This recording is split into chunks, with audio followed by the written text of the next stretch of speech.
Hello, and thanks for tuning in today.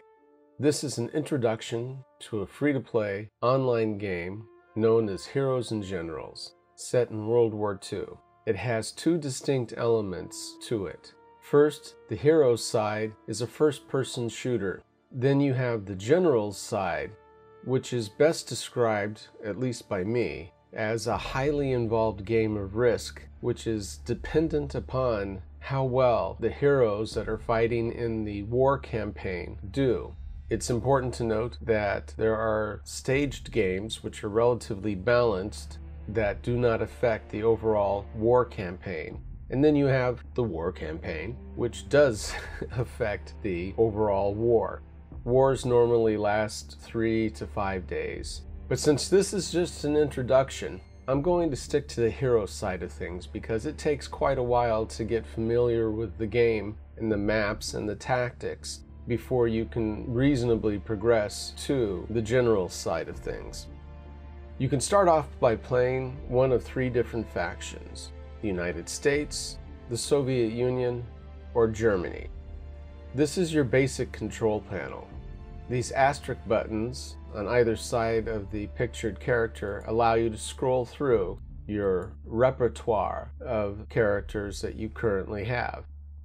Starting with John Taylor, our infantryman, you can see that he has an M1G, which is an M1 Garand, and if we click on it, it brings up the weapon. It has 80 rounds, or basically 10 reloads. You can see that it takes up 5 equipment slots, denoted by the 5 white pips in the corner of the box. The infantryman has a total of 10 equipment slots that he can fill out. The box and wrench that you see there takes you to the weapon maintenance page, where between battles you can spend either credits, which is basically your salary, or gold, which I'll get into in a moment, to maintain your weapon between battles. In addition to that, you can see that there's an ammunition button. This is part of your weapon upgrades. I'm currently running John Taylor with just standard M2 30-06 ball ammunition. There's also the sights upgrades, trigger upgrades, spring upgrades, barrel upgrades, and even skins that you can apply to your weapon. Under the stainless steel barrel, you can see that the green circle denotes an increase in range. We click on that, you can see that it changes the range over here under the damage and range bar, as well as the accuracy on the target. However, if you look at the red stability indicator, it will decrease the stability of the weapon, making it harder to get back on target after firing. And this is basically true of virtually all of your upgrades, with the exception of the sights. One of the new things in the Walker build is the fact that you can now add scopes to a variety of weapons. On the M1 Garand here, that you have the M84 T-Post 2.2 power scope. And this is a fine low-range scope upgrade. Sniper scopes tend to be 8 power, which is significantly greater magnification than a 2.2. Jumping over to my German infantryman, if we go to his Gewehr 43, we can see that he has a 4 power scope. Still not a true 8 power sniper scope, but better magnification than the 2.2 on the Garand. The downside is that using scopes in close quarter combat is going to be a detriment to you. An individual armed with a scoped rifle versus an individual armed with, let's say, a submachine gun. The submachine gun is normally going to win in close quarters combat. So consider something like the Gewehr 43 as an intermediate range weapon, not something that you necessarily want to be fighting with inside of buildings. Going back to John, we also see that he has a Mark II hand grenade. And starting off, he'll normally carry, I believe, 3 of these. These take up 2 equipment slots, bringing us up to our total of 7 out of 10. Next to the weapons button, we have the vehicles button. As you can tell, John Taylor hasn't acquired enough skill yet to acquire vehicles. But let's jump over to my recon man, Hilbert Synth. And I know I'm butchering that name. He has the SDKFZ 222 recon car If we click on that, it's armed with a 20mm cannon along with a 7.92 MG34. On the back of the vehicle, I've upgraded it with an anti-tank supply crate, allowing individuals to come up and grab Panzerfaust to deal death and destruction to enemy tanks. In addition to the 222, we have the R75 with sidecar motorcycle. This is an interesting little beast. It's not as stable as the American motorcycle or the Russian motorcycle. However, it does allow you to carry up to 3 people and includes an MG34 mounted on the sidecar.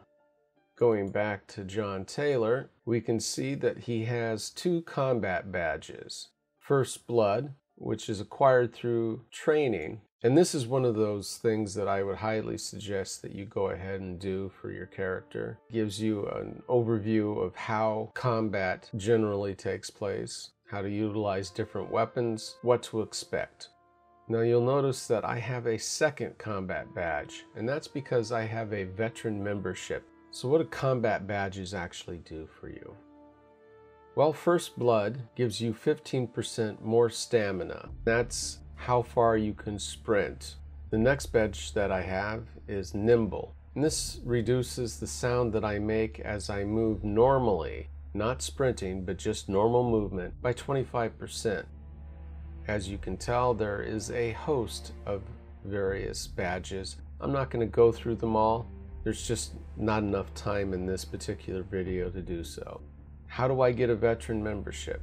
Well, you can go to the store, click on Gold, or if you have enough credits, you can utilize them. As a huge fan of this game, I don't mind supporting the company by purchasing a 30-day veteran membership for 2,400 gold. And here you can see the various prices for the gold. Taking a moment here to look at the veteran membership. It gives you plus 15% on the credits, which is basically your salary that you earn for each battle that you're involved in. It increases by 75% the war funds that you earned, but that's on the general side of things, so we won't touch really upon that right now. It gives you 100% rank experience bonus, which is pretty significant. A 25% bonus to your ribbons, that ever wonderful second combat badge slot. It also allows you to play on more than just the 3 skirmish maps. There's 5 additional maps which are much bigger. So what are ribbons? Let's take a look at the physical training ribbon. The little shield there denotes the very first of the combat badges that are available to you. This is Marathon Man. It also has Heavy Set, and there's various grades. There's Bronze, there's Silver, and then at the very upper echelon, the Gold. There is a host of ribbons that you can acquire, including for your weapons.